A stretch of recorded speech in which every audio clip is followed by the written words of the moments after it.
যে ডোনাল্ড ট্রাম্পের মতো লোক যে সকালে এক কথা বলে বিকেলে এক কথা বলে, সেই পর্যন্ত রাজি হয়েছে ইরানের সাথে আলাপ আলোচনা করতে।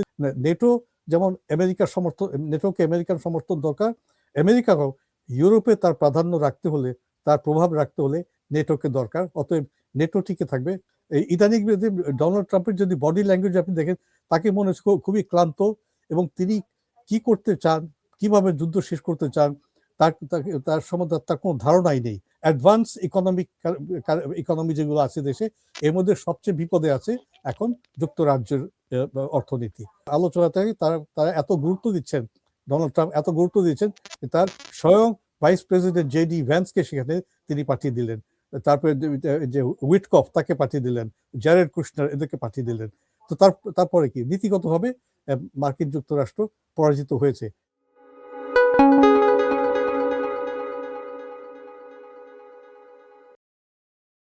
ইরান যুদ্ধের গতি প্রকৃতি কোন দিকে?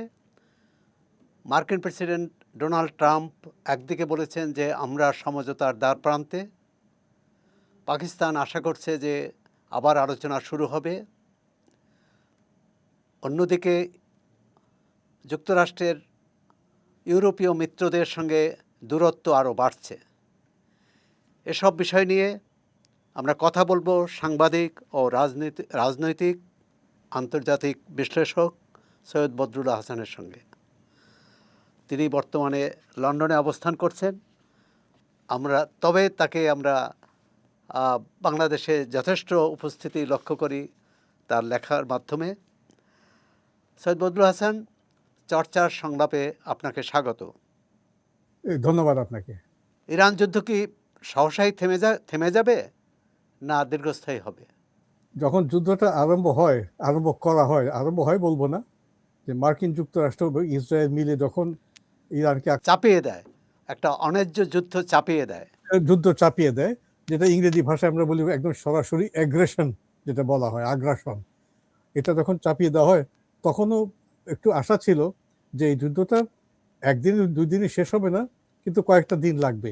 কিন্তু এখন দেখা যাচ্ছে প্রায় 1.5 মাস হতে চললো, যুদ্ধ এখনো চলছে, এবং অচিরেই যুদ্ধ বন্ধ হবে কিনা এটা নিয়ে আমাদের সকলেরই একটু সন্দেহ এখনো আছে। না, মাঝখানে 15 দিনের এখন একটি যুদ্ধ বিরতি চলছে। এই মুহূর্তে আর যুদ্ধ চলছে না লেবানন ছাড়া। লেবাননে ইসরায়েলি বাহিনী হামলা চালাচ্ছে, কিন্তু যুক্তরাষ্ট্র অস্ত্র সম্বরণ করছে। কিন্তু অন্যদিকে ইরানের যে জলসীমা সেটা অবরোধ করে রাখছে। হরমুজ প্রণালী দিয়ে কোনো জাহাজ আসতে এবং যেতে না দেওয়ার কথা বলেছে, যদিও হরমুজ প্রণালীর দিয়ে জাহাজ আসা যাওয়া করছে আগের তুলনায় কম। সব মিলিয়ে পরিস্থিতিটা কেমন? না, এখন আপনি ঠিকই বলেছেন যে এখন যেভাবে বম্বিং করা হতো, ইরানকে আক্রমণ করা হয়েছে আকাশ থেকে মিসাইলের মাধ্যমে, ইরান যেভাবে অন্যান্য রাষ্ট্রের উপর আঘাত করেছে, সেই ধরনের যুদ্ধ এখন চলছে না। আপাতত যুদ্ধ বিরতি আছে, কিন্তু আবার যে আমাদের এই যে হরমুজ প্রণালী বা এই যে মার্কিন রাষ্ট্রপতির যে সিদ্ধান্ত, তিনি যে ইরানের যত সব বন্দর এগুলো তিনি অবরোধ করবেন, সেটাও আছে। আবার ইরান দেখলাম আজকে বলেছেন যে যদি মার্কিন অবরোধ ওঠানো না হয়, তারা আবার যে রেড সি যেটা বলে সেটাকে তারা অবরোধ করবেন। তো এক কথায় যুদ্ধ তো চলছেই, যুদ্ধ পরিস্থিতি আছেই। তো আগামী দিনগুলোতে যেটা আমি মনে করি যে পরিস্থিতি আরো ঘনীভূত হবে এবং যুদ্ধ সরাসরি থেমে যাবে, বা এই যে আপনার সংকট শেষ হয়ে যাবে, এটা কোনো আশা খুব একটা দেখা যাচ্ছে না।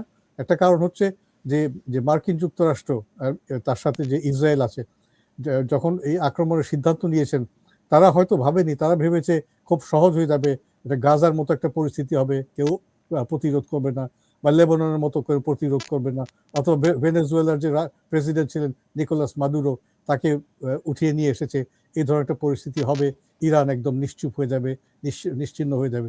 এবং ডোনাল্ড ট্রাম্প তো বলেই দিয়েছেন যে ইরানি যে সভ্যতা, সিভিলাইজেশন, সেটাকে ধ্বংস করে দেবেন এক রাতে। তাতে কিছুই দেখা যাচ্ছে যে ইরানের মতো রাষ্ট্রকে কখনো ধ্বংস করা যায়নি, অতীতও হয়নি, এখন তারা পারছে না। মোট কথা, ডোনাল্ড ট্রাম্প যে সিদ্ধান্তটা নিয়েছেন, যুদ্ধের সিদ্ধান্তটা নিয়েছেন, তিনি এখন নিজেই কিন্তু ভেবে পাচ্ছেন না যে যুদ্ধ থেকে তিনি কিভাবে বের হয়ে আসবেন। তার একটা প্রমাণ আমরা দেখেছি, এটি ইসলামাবাদের যে আলোচনাগুলো হলো পাকিস্তানের মধ্যস্থতায়, সেটা ফলপ্রসূ হয়নি। এবং এখনো তারা আশা করছেন, মার্কিনরা আশা করছেন এবং সাথে পাকিস্তানিরাও আশা করছেন যে এই আবার একটা আলোচনা হবে, একটা সমঝোতায় আসবে। তো মোট কথা যে যে পরিস্থিতিটা একদম ঘোলাটে হয়ে গেছে এবং পৃথিবীর জন্য যে আপনার যে পৃথিবীর যে অর্থনৈতিক যে একটা সমস্যা দাঁড় করিয়ে দিয়েছেন সমগ্র পৃথিবীতে, সেটাই হচ্ছে মার্কিন যুক্তরাষ্ট্রের এটা আপনার অবদান। এবং কখন যুদ্ধ শেষ হবে, কিভাবে যুদ্ধ শেষ হবে, আদৌ যুদ্ধ শেষ হবে কিনা, বা এই যুদ্ধ থেকে যুদ্ধটা আরো বড় হয়ে বড় আকারে বিশ্বের অন্যান্য দেশকে আপনার যে এফেক্ট করবে কিনা, প্রভাব বিস্তার করবে কিনা, সেটাও আমাদের একটা দেখার বিষয় আছে। এই অবদান তো কল্যাণের অবদান না, ধ্বংসের অবদান। তো এর থেকে বেরিয়ে আসার উপায় কি? এর থেকে বেরিয়ে আসার উপায় যেটা হচ্ছে, এখন আমরা তো যদি অতীত ইতিহাস দেখি, বিশেষ করে মার্কিন যুক্তরাষ্ট্রের ইতিহাস দেখি, তাদের তো আমরা তাদের যে ভিয়েতনামে তাদের যে কি ধ্বংসযজ্ঞ তারা চালিয়েছেন সেটা আমাদের মনে আছে। ক্যাম্বোডিয়াতে কি ধ্বংসযজ্ঞ চালিয়েছেন সেটাও আমরা জানি। এখন তখন তো যে পরিস্থিতি এমন ছিল যে মার্কিন যুক্তরাষ্ট্রকে বেরিয়ে আসতে হয়েছে, কিন্তু ভিয়েতনামে তো ভিয়েতকং আপনার উত্তর ভিয়েতনাম তারা বিজয়ী হয়েছিল। ক্যাম্বোডিয়াতে খেমের রুজ ক্ষমতা দখল করেছিল, আমেরিকানদেরকে চলে আসতে হয়েছে। এমনকি আফগানিস্তান, ইরাক, লিবিয়া যদি বলেন, সেখানেও তো আমেরিকা টিকতে পারেনি। টিকতে পারে। দেখেন ওই যে জো বাইডেন 2021 সালে হঠাৎ করে মার্কিন সৈন্যদেরকে ওখান থেকে বের করে নিয়ে আসলো। তারপর এই আফগানিস্তানের কথা যেটা আমরা বলছি, এবং অন্যান্য দেশে যেখানে আমরা দেখেছি যে মার্কিন যুক্তরাষ্ট্র কিন্তু ওই চলে আসতে হয়েছে, কোথাও তারা বিজয়ী হয়নি। যদিও এই ডোনাল্ড ট্রাম্প এখন বলছে যে ইরান তারা বিজয়ী হয়েছেন। এবং আমরা অতীতে দেখেছি প্রেসিডেন্ট নিক্সন, তারপরে আপনার তার যে পররাষ্ট্র সচিব হেনরি কিসিঞ্জার, তারা বলছেন যে আপনার পিস উইথ অনার, এটা তারা শব্দ ব্যবহার করেছেন। তো পিস তো এসেছিল, কিভাবে এসেছিল? তখন যে উত্তর ভিয়েতনামিরা ভিয়েতকং এরা জয়ী হয়েছিল এবং দুই ভিয়েতনাম একীভূত করা হয়েছে, এবং পুরো একটা ভিয়েতনাম গোটা দেশটাকে আবার পুনরায় এক দেশে পরিণত করা হয়েছে। সেই ধরনের একটা পরিস্থিতি ছিল। এখানে মার্কিন কোনো সৈন্য বা সৈন্যবাহিনী ইরানে এখনো প্রবেশ করেনি, যদিও তারা ইংরেজি একটা শব্দ অনেকবার ব্যবহার করেছেন, এখন আর ইদানিং আর করছেন না, যে বুটস অন দ্য গ্রাউন্ড। এখন ইরান এমন একটি দেশ যে ইরানের সব কিছু ধ্বংস হয়ে গেছে। আপনার তার যে নিউক্লিয়ার ফ্যাসিলিটি যেটা আছে, পারমাণবিক যে ইয়েগুলো সুযোগ সুবিধাগুলি ধ্বংস হয়ে গেছে। তারপরে তো বাকি তো আমরা দেখছি অর্থনীতি ধ্বংস হয়ে গেছে। কিন্তু ইরান যে একটা প্রাচীন একটা সভ্যতা, বহু পুরনো সভ্যতা, হাজার হাজার বছর সভ্যতা, ইরানকে তারা এখনো নিশ্চিহ্ন করতে পারেনি, পারবেনও না। কিন্তু এই শক্তির উৎস কি? ইরানি জনগণের এই শক্তির উৎস কি? প্রথম কথা হচ্ছে তাদের ইতিহাস একটা আছে, তারপরে যেইভাবে ইরানের সব ইরানিদের মধ্যে একটা, কিন্তু আমরা দেখছি তাদের মধ্যে একটা জাতীয় ঐক্য আছে, এবং তারা সবই কিন্তু দেশের প্রতি তাদের যে ভালোবাসা, ইরানিদের দেশ। এখন দেখেন যে যারা ইরানের যে আপনার আয়াতুল্লাহদের বিরুদ্ধে ছিল, তারাও কিন্তু তাদের মধ্যে অনেকেই কিন্তু ইরানের তাদের নিজের দেশের পক্ষে কথা বলছেন, দেশের পক্ষে দাঁড়িয়ে যাচ্ছেন। যে আমরা যে ছবিগুলো দেখছি, আপনার লক্ষ লক্ষ মানুষ এখনো দিন রাত বোমা বর্ষিত হওয়ার পরেও এতগুলো মানুষ বেরিয়ে এসছে, সরকারের পক্ষে কথা বলছে। তারা সরকারের সবকিছু তারা সমর্থন করছেন না, অনেকেই করছেন না। আমরা যারা দেশের বাইরে আছি, আমরাও ইরানের যে বর্তমান সরকার আছে 1979 সাল থেকে, তাদের অনেক পদক্ষেপ আমরা সমর্থন করি না। কিন্তু ইরানের ভেতরের জনগণ, তাদের একটা ঐক্য আছে, জাতীয় একটা ঐক্য আছে। তাদের যে একটা ইরানের প্রতি যে ভালোবাসা, দেশের প্রতি ভালোবাসা, দেশপ্রেম যেটা আমরা বলি, এটা তাদের মধ্যে আছে। এটা একটা দিক। আরেকটা হচ্ছে যে ইরানের যে নেতৃত্ব, এই যে ওই কথাতেই বের করে নিয়ে আসি, যে ইরানের যে নেতৃত্ব, এত তাদের যে নেতা কর্মীদের, আলী খামেনি থেকে আরম্ভ করে সবাইকে হত্যা করা হয়েছে। এর আগেও হত্যা করা হয়েছে, গত বছর জুন মাসেও। হত্যা করা সত্ত্বেও যে ইরানের যে ওই যে IRGC যেটা বলি, রেভলিউশনারি গার্ডস, তাদের কিন্তু বিভিন্ন স্তর আছে। এখন যদি অনেকে মনে করেছেন যে ইরানকে ধ্বংস করলে বা ইরানের উপর বোমা বর্ষণ করলে সবকিছু ধ্বংস হয়ে যাবে, কিন্তু ইরানের রাষ্ট্রীয় যে আপনার যে স্ট্রাকচারটা আছে এবং IRGC রেভলিউশনারি গার্ড যাদেরকে বলি, তাদের কিন্তু বিভিন্ন স্তর আছে, একটা স্তর ধ্বংস হলে আরেকটা আছে, ওটা স্তর ধ্বংস হলে আরেকটা আছে, এইভাবে তাদের সিস্টেমটা কিন্তু চলে আসছে এবং যার ফলে ইরানকে তারা এখনো কাবু করতে পারেনি বা ইরানকে সম্পূর্ণ ধ্বংস করতে পারেনি। হ্যাঁ, ইরানের অনেক কিছু আপনার দালান কোঠা, রাস্তাঘাট, পুল, কিন্তু ইরান রাষ্ট্র হিসেবে যে একটা ইরান আছে, ইরানিয়ান রিপাবলিক বা ইসলামিক রিপাবলিক অফ ইরান, সেটা কিন্তু টিকে গিয়েছে। এবং টিকে গিয়েছে এটা আমি কিভাবে দেখি, যে ডোনাল্ড ট্রাম্প বা মার্কিনীরা অতীতে যত দেশই তারা আক্রমণ করেছেন, যেভাবে আক্রমণ করেছেন, সেই দেশের ভেতরের নেতৃবৃন্দের সাথে বা তাদের রাজনৈতিক দলের সাথে তারা কখনো কথা বলতে রাজি হন নাই। এই প্রথম দেখা গেল যে ডোনাল্ড ট্রাম্পের মতো লোক, যে সকালে এক কথা বলে বিকেলে এক কথা বলে, সেই পর্যন্ত রাজি হয়েছে ইরানের সাথে আলাপ আলোচনা করতে, যেটা আমরা ইসলামাবাদে দেখেছি। আলোচনা ফলপ্রসূ হয়নি, কিন্তু এইটাই কিন্তু মার্কিন যুক্তরাষ্ট্রের জন্য একটা পরাজয়, যে ইরানের সাথে তাদের বাধ্য হয়ে কথা বলতে হলো। এবং সৈয়দ বদরুল আহসান, একই সঙ্গে যুদ্ধ বন্ধের দাবি জোরালো হচ্ছে। আমরা দেখলাম যে কানাডা, অস্ট্রেলিয়া, ব্রিটেন সহ বহু দেশ, এর আগে তো চীন এবং রাশিয়া তো যুদ্ধ বন্ধের জন্য চাপ দিয়েছে, দাবি জানিয়েছে। এই যে জোরালো দাবির পরও ডোনাল্ড ট্রাম্প তার যে যুদ্ধ নীতি অথবা তার যে এই উস্কানি, মানে এটা যে অব্যাহত আছে, এমনকি এই যে হরমুজ প্রণালী যে অবরোধ, নৌপথ অবরোধ করে রাখলো, এতে তো শুধু ইরান ক্ষতিগ্রস্ত হলো না, এতে এই নৌপথ দিয়ে বাংলাদেশ সহ যতগুলো দেশের জাহাজ আসা যাওয়া করতো, সবগুলো দেশ ক্ষতিগ্রস্ত হয়েছে এবং জাহাজ বাধাগ্রস্ত হয়েছে। কিন্তু এর মধ্যেও স্বস্তির খবর হলো, যুক্তরাষ্ট্র পুরোপুরি এই অবরোধ কার্যকর করতে পারেনি। এর মধ্য দিয়েও ইরানি জাহাজ আসা যাওয়া করেছে, চীনা জাহাজ আসা যাওয়া করেছে এবং অন্য অন্য দেশের তো বটেই। এই যে একটা ডোনাল্ড ট্রাম্প যে নৌ অবরোধের ডাক দিল, সেটা ফলপ্রসূ হলো না। তাই এখানে যুক্তরাষ্ট্রের অবস্থাটা কি হলো? তারা কি পিছু সরল? পরিষ্কার কথা, যে যুক্তরাষ্ট্রের পররাষ্ট্রনীতি এবং তাদের যে ডিফেন্স পলিসি যেটা বলি, সবই তো কোনো কিছু কার্যকর হচ্ছে না। এবং আপনি যেমন উল্লেখ করেছেন কিছুক্ষণ আগে, যে অন্যান্য দেশ যারা আছে, কানাডা বলেন, ফ্রান্স বলেন, স্পেনের প্রধানমন্ত্রী এখন চীনে রাষ্ট্রীয় সফরে আছেন, তারপরে অন্যান্য দেশ, গতকাল দেখলাম ইটালির প্রধানমন্ত্রী জর্জিয়া মেলোনি, তিনি ওই ইসরায়েলের সাথে যে চুক্তি আছে সেটা তিনি আপনার সাসপেন্ড করে দিয়েছেন। তো একে একে যুক্তরাষ্ট্র ডোনাল্ড ট্রাম্পের এই দ্বিতীয় পর্যায়ে শাসন হিসেবে তার হোয়াইট হাউসে আসার ফলে একে একে কিন্তু মার্কিন যারা বন্ধু ছিলেন, বন্ধু রাষ্ট্র এবং এখানে যুক্তরাজ্য, এরা কিন্তু একে একে সরে যাচ্ছেন। ফলে যেটা হচ্ছে, আপনি দেখবেন কিছুক্ষণ পরপরই, কিছুদিন পরপরই ডোনাল্ড ট্রাম্প তাকে দেখা যায় তিনি এদের বিরুদ্ধে কথা বলছেন এবং এবং হুমকি দিচ্ছেন যে ন্যাটো থেকে সরে আসবেন, নেটো থেকে সরে আসবেন এবং নেটো কোনো কাজে আসছে না এটা। তারপরে দেখেন ব্যক্তিগত আক্রমণ করছেন, এই যে কিয়ার স্টারমারের কথা, তাকে নিয়ে তিনি ঠাট্টা করছেন, ব্যক্তিগত আক্রমণ করছেন। ইমানুয়েল ম্যাক্রো, তাকে নিয়ে আক্রমণ করছেন। ইমানুয়েল ম্যাক্রোর স্ত্রী সম্বন্ধেও তিনি মানে উদ্ভট কথাবার্তা বলছেন।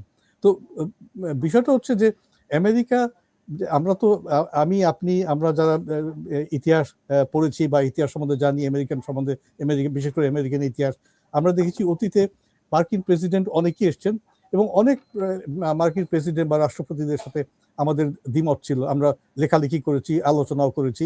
কিন্তু ডোনাল্ড ট্রাম্পের মতো যে এমন একটা প্রেসিডেন্ট আমেরিকাতে আসবে, আমেরিকার মতো একটা দেশে দ্বিতীয়বার আসবে, এটা আমরা কখনো কল্পনা করিনি।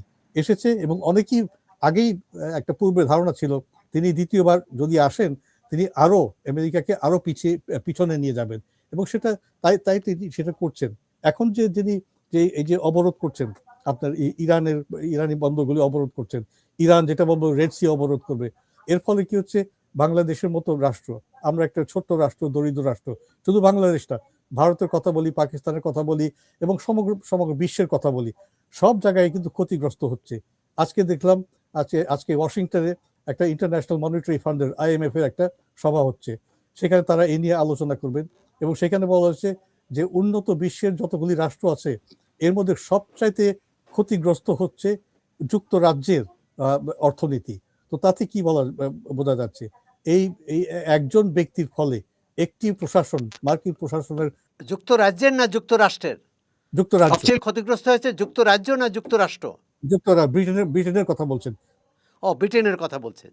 হ্যাঁ, মানে একদম অ্যাডভান্স ইকোনমি যেগুলো আছে দেশে, এর মধ্যে সবচেয়ে বিপদে আছে এখন যুক্তরাজ্যের অর্থনীতি। আপনি তো লন্ডনে আছেন। আপনি যে এই যুক্তরাজ্যের যে অর্থনৈতিক অবস্থা নাজুক এবং নিত্যপণ্যের দাম নিশ্চয়ই বেড়ে যাচ্ছে, তাতে জনমনে কি অসন্তোষ বাড়ছে? জনমনে অসন্তোষ বাড়ছে। জনমন একটু অবশ্যই, জিনিসপত্রের দাম বাড়লে তো সব দেশের জনমনে অসন্তোষ বাড়ে, কিন্তু এখানে তার চাইতে বড় কথা হচ্ছে যে এই যে মার্কিন নীতি, এটা নিয়ে প্রতিবাদ হচ্ছে এবং এটা নিয়ে সবাই কথা বলছেন এই দেশে। আমেরিকাতে তো যে কথা বলছেন, আমেরিকার কথা যদি বলি, আমি দেখলাম অনেকগুলো ডেমোক্রেটিক সেনেটর, কংগ্রেসম্যান, তারা কিন্তু যে বলছে এখন যদি এমন যদি হতো আমেরিকার পরিস্থিতি যে যে ডেমোক্রেটিক পার্টি আপনার হাউস অফ রিপ্রেজেন্টেটিভসে অথবা সেনেটে তাদের সংখ্যাগরিষ্ঠতা থাকতো, তখন একটা ডোনাল্ড ট্রাম্পের একটা ইমপিচমেন্টের বিষয় আসতো। কিন্তু যেহেতু দুই দুই কক্ষেই রিপাবলিকানদের আপনার মেজরিটি, সংখ্যাগরিষ্ঠতা, সেই কাজটা হচ্ছে না। কিন্তু আবার এটাও দেখা গেছে, না, ডেমোক্রেটিক দলের এরপরেও ডেমোক্রেটিক দলের একজন কংগ্রেসম্যান তিনি প্রস্তাব করেছেন যে ভাইস প্রেসিডেন্টের নেতৃত্বে একটি কমিশন করা হোক যে ডোনাল্ড ট্রাম্পের বিরুদ্ধে অভিশংসন আনার জন্যে, অর্থাৎ তাকে অপসারণ করার জন্যে।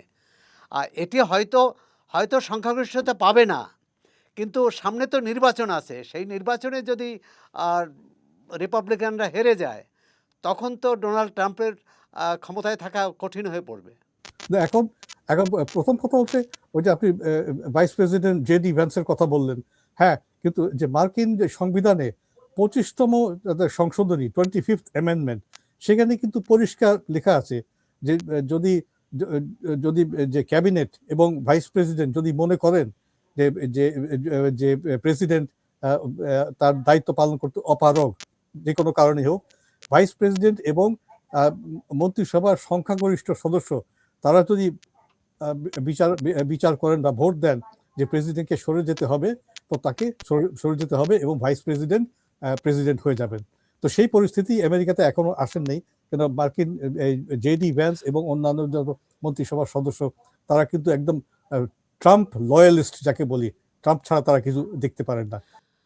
তবে বিষয়টি যেহেতু আলোচনায় এসেছে, আর সেটা তো ডোনাল্ড ট্রাম্পের জন্য এবং যুক্তরাষ্ট্রের জন্যও একটা বিপদ সংকেত বলবো।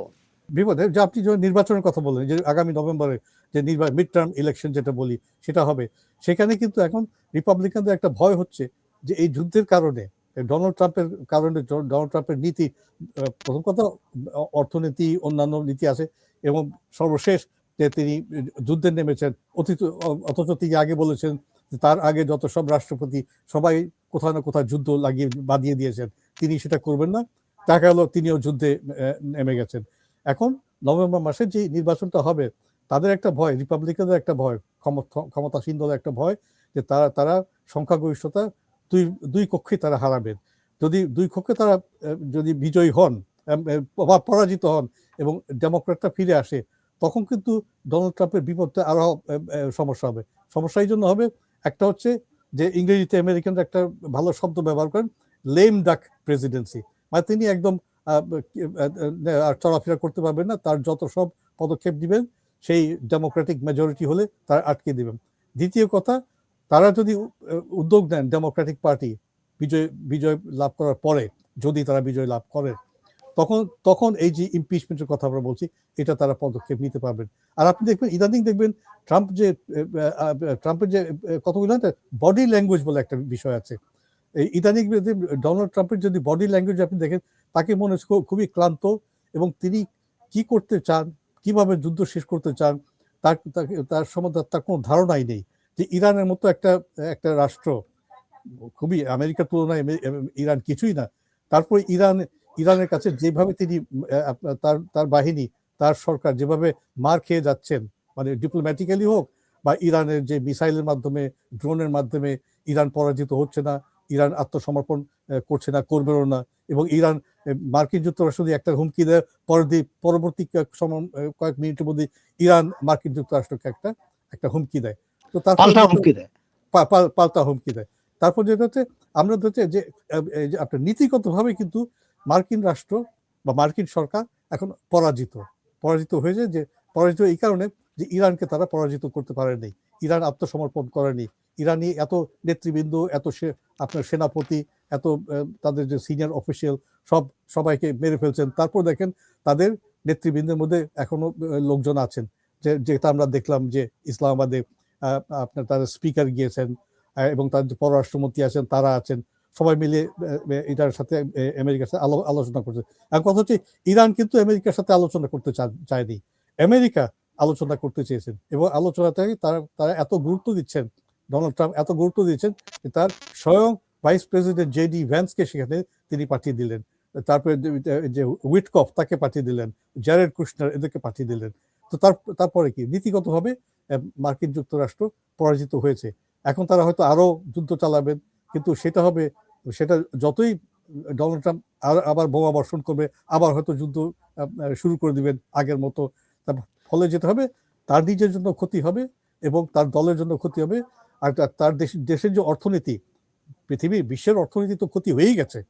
এবং মার্কিন যুক্তরাষ্ট্রে যে ক্ষতিটা হবে, হয়ে গেছে আপনার রাজনৈতিকভাবে, তারপরে আপনার যে অর্থনৈতিকভাবে, এটা ঠিক করতে এবং আবার সঠিক পথে আনতে পরবর্তী যে নির্বাচনটা হবে, রাষ্ট্রপতি নির্বাচন 2028 সালে, নতুন রাষ্ট্রপতি যিনি আসবেন তার উপর একটা বোঝা হয়ে যাবে। এই বিষয়গুলো আমেরিকানদেরকে ভাবতে হবে। এবং আমরা এটা যে মার্কিন মিডিয়া, আপনি যদি মার্কিন মিডিয়া দেখেন, টেলিভিশন বলেন আর বিশেষ করে যে পত্রিকাগুলো আছে, পত্রিকাতে যে আলোচনাগুলো হচ্ছে, যে ধরনের কমেন্ট্রিগুলো হচ্ছে, আলোচনা হচ্ছে, লেখালেখি হচ্ছে, নিউজ রিপোর্ট হচ্ছে, সম্পাদকীয় হচ্ছে, তাতে পরিষ্কার বোঝা যাচ্ছে। তো তারা সবাই জানেন, মার্কিন জনগণ তারা জানেন, বুঝতে পেরেছেন যে ডোনাল্ড ট্রাম্পের নীতি পরাজিত হয়েছে। এবং এখন দেখেন ডোনাল্ড ট্রাম্পের যে পাবলিক অ্যাপিলটা, জনসমর্থনটা, প্রত্যেকটা আপনার ওপিনিয়ন পোলে দেখা যাচ্ছে তিনি আপনার 36%, 37%-এর মতো তার জনপ্রিয়তা আছে। আর এর আগে কিন্তু অনেক ছিল, এখন সেটা নেই। তার যে MAGA supporters, make America great again, তারা কিন্তু কেটে পড়ছে তার সাথে তার এই নীতি দেখে তারা কিন্তু সরে পড়ছে এবং তারাও কিন্তু কথা বলতে আরম্ভ করেছেন। অতীতে সৈয়দ বদরুল হাসান, অতীতে আমরা যে কোনো মার্কিন পররাষ্ট্র নীতি অথবা তাদের পদক্ষেপে আমরা দেখেছি যে ইউরোপ তার সঙ্গে থাকে, অন্তত বিরোধিতা করে না। এবারে দেখলাম যে ইরান যুদ্ধে প্রকাশ্যে যুক্তরাজ্যের প্রধানমন্ত্রী সহ, ফরাসি প্রধানমন্ত্রী সহ, প্রেসিডেন্ট সহ সবাই এর সরাসরি বিরোধিতা করছে। এটি কেন হলো? এটা একটা কারণ হচ্ছে, এই যে যুদ্ধের সিদ্ধান্তটা ডোনাল্ড ট্রাম্প নিলেন, এটা কিন্তু কারোর সাথে তিনি যোগাযোগ করেন নাই, কারোর সাথে তিনি কথা বলেন নাই। তিনি নিজেই ধরে নিয়েছেন যে মার্কিন যুক্তরাষ্ট্র এমন একটি দেশ যাকে ছাড়া পৃথিবী চলবে না, এবং তিনি ইরানের উপর আক্রমণ করে দিলেন। এবং তিনি যে ইসরায়েলকে গাজাতে সমর্থন করে চলছেন, ভেনেজুয়েলাতে আমরা দেখেছি তিনি কি করতে। এই একটা কারণ। আর অতীতে কিছু ঘটনা আছে, যেমন এই যে কেয়ার স্টারমার, ব্রিটেনের যে প্রধানমন্ত্রী, উনি কিন্তু তার ডোনাল্ড ট্রাম্পের সাথে একমত হননি। এটা আমাদেরকে স্মরণ করিয়ে দেয় 1960-এর দশকের কথা, যখন ভিয়েতনাম যুদ্ধ চলছিল। মার্কিন প্রেসিডেন্ট লিন্ডন জনসন তখন আমরা দেখেছি ভিয়েতনাম যুদ্ধে শুধু মার্কিন সৈন্য না, অস্ট্রেলিয়ান সৈন্য ছিল, অন্যান্য দেশের সৈন্য ছিল, এবং মার্কিন যুক্তরাষ্ট্রের পক্ষে তারা যুদ্ধ করেছে ভিয়েতনামীদের বিরুদ্ধে। তো কিন্তু তখনও প্রেসিডেন্ট জনসন ব্রিটিশ প্রধানমন্ত্রী হ্যারল্ড উইলসনের উপর খুব চাপ দিয়েছিলেন যে ব্রিটেন যাতে যোগদান করে, সৈন্য পাঠায়। সেটা কিন্তু তিনি দেননি। ওই ধারাবাহিকতা থেকে, ওই উদাহরণ থেকে কিয়ার স্টারমার সেই কাজটি করেনি। আরেকটা আমরা দেখছি যে এই যে কানাডার বিরুদ্ধে যে ডোনাল্ড ট্রাম্প শুধু আমরা যদি ইরানের কথা বলি সেটাও একটা দিক আছে, কিন্তু ডোনাল্ড ট্রাম্পের যে ব্যবহার, কথাবার্তা, আচরণ, এটা কখনো একটা প্রেসিডেন্ট সুলভ, একটা রাষ্ট্রপতি সুলভ আচরণ তিনি কখনো করেনি। আপনি দেখেন যদি ক্যানাডার কথা ভাবি, ক্যানাডার যে এর আগে প্রধানমন্ত্রী ছিলেন জাস্টিন ট্রুডো, তিনি তাকে গভর্নর ট্রুডো হিসেবে বলতেন এবং ক্যানাডাকে 51st 51তম অঙ্গরাজ্য করবে এটা কথা বলতেন।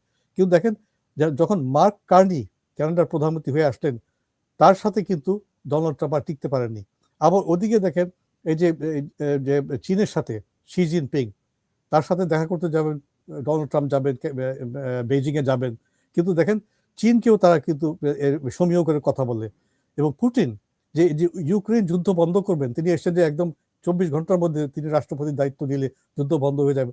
যুদ্ধ শেষ হয়নি, যুদ্ধ এখন চলে যাচ্ছে। ফলে যেটা হয়েছে নেটো আর মার্কিন যুক্তরাষ্ট্র একটু আলাদা পথে চলে গিয়েছেন। এখন এই যে ইরান যুদ্ধ আমরা দেখছি, ওই ইরান, আপনার ইউরোপিয়ান ইউনিয়ন 27টি রাষ্ট্র সেখানে আছে, তারপরে আমাদের যে আমাদের ব্রিটেন আছে এখানে, এরাও কিন্তু এরা কিন্তু ওর সাথে একমত, ডোনাল্ড ট্রাম্পের সাথে একমত হচ্ছেন না, এবং ফলে দূরত্বটা বেড়ে যাচ্ছে।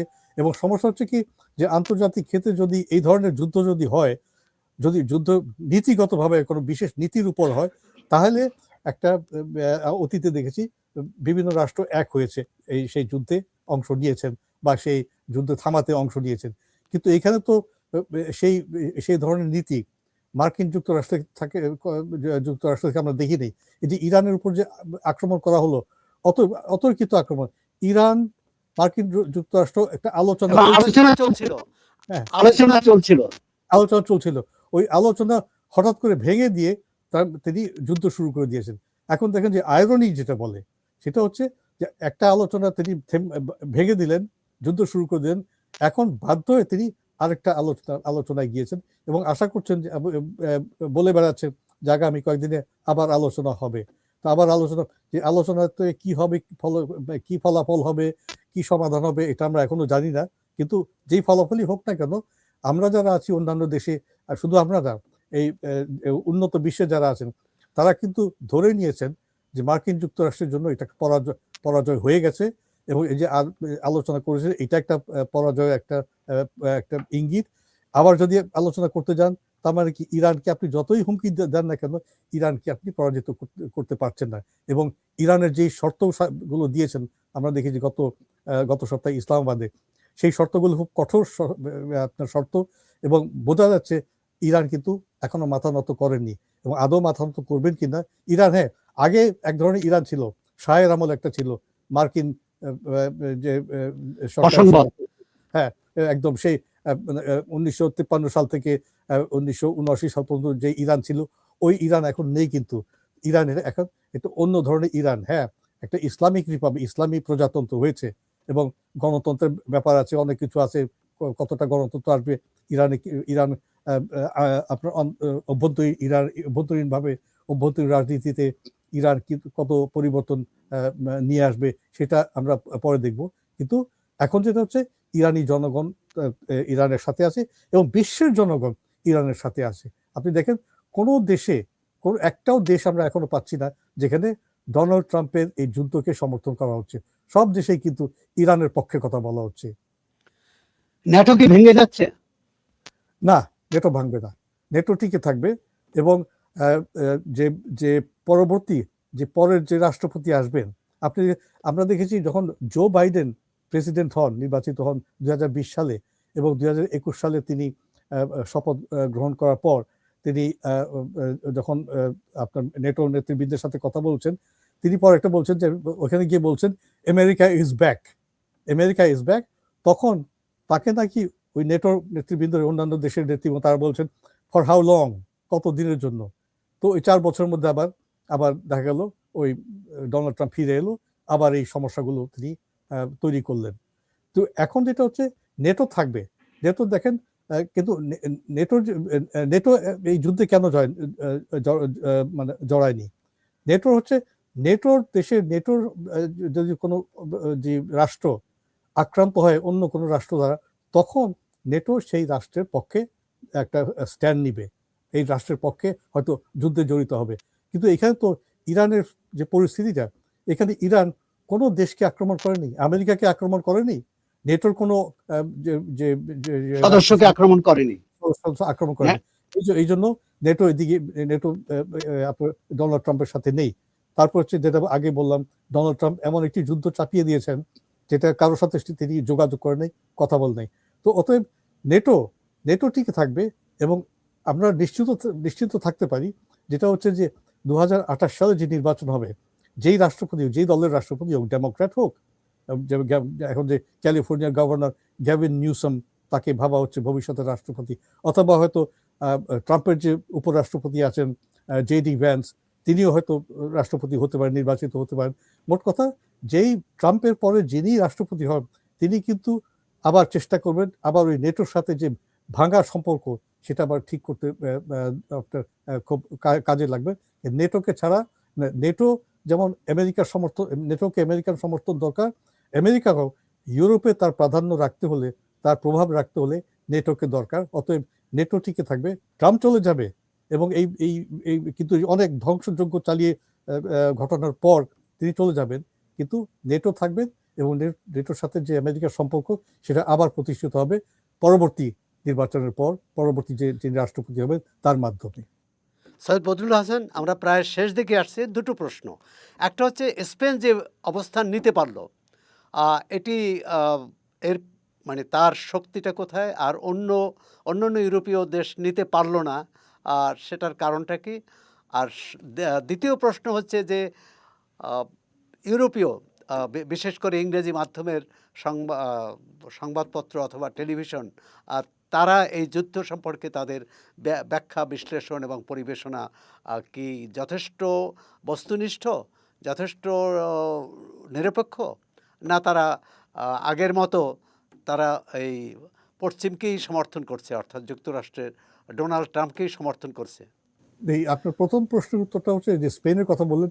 স্পেন কিন্তু বরাবরই বলে এসছে, স্পেনের যে প্রধানমন্ত্রী, তিনি কিন্তু ব্যক্তিত্ব সম্পন্ন একজন ব্যক্তি, এবং তার যে পররাষ্ট্রনীতি, এটার উপর তিনি জোর দিয়ে কথা বলেন। একইভাবে আমরা ক্যানাডার প্রধানমন্ত্রীকে দেখেছি, তিনিও একই কথা বলেন। ইমানুয়েল ম্যাক্রো, তিনি কিন্তু আমরা ওইভাবে একদম পরিষ্কার যে আমেরিকার বিরোধিতা করে সেটা না, কিন্তু তার কথাবার্তায়, তার বক্তৃতার মধ্যে আমরা দেখতে পেরেছি যে তিনি মার্কিন যুক্তরাষ্ট্রের সাথে বা ডোনাল্ড ট্রাম্পের সাথে একমত হচ্ছেন না। তো সেটা একটা, এখানে এদের জোরটা হচ্ছে এই যে প্রত্যেকটি যে নেতৃবৃন্দ আছে, নেতা যারা আছেন, এই ইউরোপের কথা যদি বলি বা ক্যানাডার কথা যদি বলি, এরা কিন্তু জনগণের, তাদের যে ম্যান্ডেট নিয়ে তারা এসছেন, সেই জনগণের ম্যান্ডেটটা তারা কিন্তু পুরোপুরি বজায় রেখেছেন। এবং তারা এটাও বুঝতে পেরেছেন যে তাদের জনগণ আমেরিকান এই নীতিকে সমর্থন করে না। অতএব তাদের ওই যে জনগণের যে একটা সমর্থন আছে, সেই ভিত্তিটা তাদেরকে একটা জোরালো স্থানে নিয়ে আসতে সমর্থন করেছে, সেটা একটা দিক। আর দ্বিতীয় প্রশ্ন যেটা, এই যে পশ্চিমা দেশে যে আমরা মিডিয়ার কথা, সংবাদ মাধ্যমগুলো, সংবাদ মাধ্যম বলি, যদি আমি ব্রিটেনের কথাই যদি বলি, যুক্তরাজ্যের কথাই যদি বলি, এখানে কিন্তু আপনার দেখেন পত্র পত্রিকায়, শুধু আপনার দৈনিক পত্রিকায় না, যে সাপ্তাহিকই যেগুলো আছে, প্রত্যেকটা দুই একটা ছাড়া প্রত্যেকটা কিন্তু মার্কিন পররাষ্ট্রনীতি, মার্কিন যুদ্ধের এটা বিরুদ্ধে, ইসরায়েলের আক্রমণ যে হচ্ছে, গাজাতে যেটা হলো, লেবাননে যেটা হচ্ছে, ইরানের যে উপর যেটা করলো মার্কিনীদের সাথে, সব সমালোচনা হচ্ছে। এবং ভালো কিন্তু তারা তাদের যে আপনার যে সম্পাদকীয়গুলো খুব ভালো হচ্ছে, এবং ভালো হচ্ছে এই অর্থে তারা কিন্তু বিষয়গুলো ভালোভাবে তাদের পাঠকদের সামনে তুলে ধরেছেন। এবং পাঠকদের যে চিঠিপত্র কলম যদি দেখা যায়, সেটা কিন্তু বোঝা যাচ্ছে যে এখানে যে সংবাদপত্রগুলো আছে, তারা কিন্তু একটা ভালো ভূমিকা পালন করছে। আর যদি টেলিভিশন চ্যানেলের কথা বলি, এতগুলো টেলিভিশন চ্যানেল আছে, দুই একটা ছাড়া, হ্যাঁ কয়েকটা, যেমন একটা নাইজেল ফেরাজের একটা চ্যানেল আছে, জিবি নিউজ, সেটা বাদ দিয়ে অন্য যদি দেখি, আপনার স্কাই নিউজ, বিবিসি, তারপর অন্যান্য যেগুলো আছে, ওদের মধ্যে কিন্তু প্রত্যেক রাতে, প্রত্যেক সন্ধ্যার পরে আলোচনা হয়, এবং আলোচনার দিক একটাই, সবাই কিন্তু এই যুদ্ধের বিরোধিতা করছেন, এবং সবাই মার্কিন নীতির সমালোচনা করছেন, এবং কিভাবে যুদ্ধটা থামবে এই নিয়ে আলোচনা করছেন। তো ইরানের হ্যাঁ, তারা ইরানের কথা যখন বলেন, হ্যাঁ অনেকে বলেন যে এই যে আপনি হরমুজ প্রণালী এটা খুলে দিতে হবে, কিন্তু আবার সাথে সাথে এইটাও বলেন হরমুজ প্রণালী খুলতে হলে তো যে মার্কিন যে যে প্রশাসন যে পদক্ষেপটা নিয়েছে, যে যুদ্ধ বাঁধিয়ে দিয়েছে, সেই যুদ্ধ থামাতে হবে। এবং লেখালেখি একটা দিক হলো যে যে তারা যে বিশ্ব অর্থনীতি যেই ক্ষতি হচ্ছে, যেভাবে ক্ষতিগ্রস্তরা হলো, এটা কিন্তু তারা কিন্তু ইরানিদেরকেও দোষারোপ করছেন না, দোষারোপ করছেন ডোনাল্ড ট্রাম্পের মার্কিন প্রশাসন করছেন, এবং সেটা তারা একদম খোলামেলাভাবে করছেন। এবং আমরা যারা পড়ছি, এখানে পড়তে পারি, এখন তো খুব সহজ, অনলাইনেও পড়া যায়। তো সেখানে পরিষ্কার বোঝা যাচ্ছে যে পাবলিক ওপিনিয়ন যেটা বলি, জনসমর্থন, যে সেখানে বা জনগণের যে মতামত গণমাধ্যমে, সেটা কিন্তু মার্কিন প্রশাসনের বিরুদ্ধে কিন্তু যাচ্ছে। আর যদি মার্কিন পত্রিকা যদি দেখি, ওয়াশিংটন পোস্ট বলেন, নিউ ইয়র্ক টাইমস বলেন, সেখানে কিন্তু একই ধরনের কথা বলা হচ্ছে। সিএনএনও সেই সমালোচনা মুখর আলোচনা হচ্ছে। তো মোট কথা, মানে ডোনাল্ড ট্রাম্প এবং তার প্রশাসন এখন খুবই একদম এক ঘর হয়ে গেছে, যেটা বলে খুবই একটা স্টেট অফ আইসোলেশনে তারা চলে গেছে। তাদের সমর্থন নেই, তারা এটা বুঝতে পেরেছেন। এখন এখন যে যা কাজগুলো তারা করছেন, বা যেভাবে যুদ্ধ চালিয়ে যাবেন বা গেছেন, তো মরিয়া হয়ে করছে আর কি। তাতে মরিয়া হয়ে করছে। এখন কিভাবে যুদ্ধ থেকে তারা সরে আসবেন ডোনাল্ড ট্রাম্প এবং তার প্রশাসন, এটা তাদের দেখার বিষয়। ইরানের কিন্তু মান সম্মান, কিন্তু তার যে ইরানের যে সভ্যতা, ইরানের যে সম্মান বিশ্বের চোখে ইদানিং অনেক বেড়ে গেছে। এবং আমেরিকানটা ডোনাল্ড ট্রাম্পের কারণে অনেক নিচে চলে গিয়েছেন। আর ওদিকে রয়ে গেল নেতানিয়াহুকে তো সবাই তো ওই আপনার যেটা বলে যে গণহত্যা চালিয়ে যাচ্ছে এখনো। তো তার বিরুদ্ধে তার দেশে দুর্নীতিরও অভিযোগ আছে, গুরুতর অভিযোগ। এবং দুর্নীতির, আপনি মানুষটা খুবই চালাক, চতুর মানুষ। দুর্নীতির অভিযোগ আছে, দুর্নীতির অভিযোগ থেকে এবং অভিযোগে যাতে তাকে দণ্ডায়িত না করা হয়, তাকে আবার আদালতে বারবার না যেতে হয়, সে যুদ্ধ চালিয়ে যাচ্ছে। তো এইগুলো তো একটা ইসরায়েলেরও সমস্যা। ইসরায়েলিরাও কিন্তু দেখবেন, আমরা যদিও জানি যে ইসরায়েলি খুব একটা নেতানিয়াহুর বিরুদ্ধে আন্দোলন হচ্ছে না, কিন্তু যখন দেখবে যে ইরান পরিস্থিতিতে ইসরায়েল আমেরিকার সাথে যোগদান করে কোনো কিছু লাভ করতে পারে নাই, তখন সেখানে একটা আন্দোলন হবে। আর আমেরিকা তো যেটা বললাম, আমেরিকা তো যে পাবলিক ওপিনিয়ন গড়ে উঠছে, আপনার যেখানে যে জনতা কথা বলছে, গণমাধ্যমের মধ্যে কথা বলছে, আপনার তাদের রাজনীতিবিদরা কথা বলছে, সেগুলো আমরা পরিষ্কার দেখতে পাচ্ছি। মোট কথা যে আমেরিকা এখন এমন একটা পর্যায়ে এসছে, যেটা কিন্তু এত বছর কিন্তু অতীতে যে প্রেসিডেন্ট, যারা রাষ্ট্রপতি ছিলেন, আপনি বারাক ওবামা বলেন, জর্জ ডাব্লিউ বুশ, যে আমেরিকাকে জর্জ ডাব্লিউ বুশ আর টনি ব্লেয়ার দুজন মিলে ইরাকটাকে ধ্বংস করে দিলেন, সেটা একটা জিনিস মানুষ মনে রেখেছে। সেটা কথা তারা বলছেন, ইরাকের কথা বলছেন, আফগানিস্তানের কথা বলছেন, এখন ইরানের কথা বলছেন। এবং একটাই বিষয় তারা বলছেন যে প্রত্যেকটা জায়গায় অতীতে, ভিয়েতনাম, ক্যাম্বোডিয়া, আফগানিস্তান, ইরাক, প্রত্যেক জায়গায় মার্কিন সরকার যারা ছিল, তারা কিন্তু আপনার পরাজিত হয়েছেন, মার খেয়ে চলে এসছেন। এবং কিন্তু এখন যেটা হচ্ছে, এটা তারা আরো গুরুতরভাবে দেখছেন, গুরুত্ব আকারে দেখছেন। কিন্তু এখন যে যুদ্ধের দরকার ছিল না, যে যুদ্ধে তারা বিশ্বাস করে না, কেন যুদ্ধ শুরু হলো, ইরানকে কেন আক্রমণ করা হলো, এইটাই জনগণ বুঝতে পারছে না বলেই যে ডোনাল্ড ট্রাম্পের যে জনসমর্থন, এটা দিন দিন হ্রাস পাচ্ছে। সৈয়দ বদরুল হাসান, চর্চাকে সময় দেওয়ার জন্য আপনাকে ধন্যবাদ। আবারও কথা হবে। জি, আপনাকে ধন্যবাদ। এতক্ষণ আমরা কথা বললাম সাংবাদিক ও রাজনীতি আন্তর্জাতিক বিশ্লেষক সৈয়দ বদরুল হাসানের সঙ্গে। আপনারা চর্চার সঙ্গে থাকুন, চর্চা দেখুন, চর্চা পড়ুন।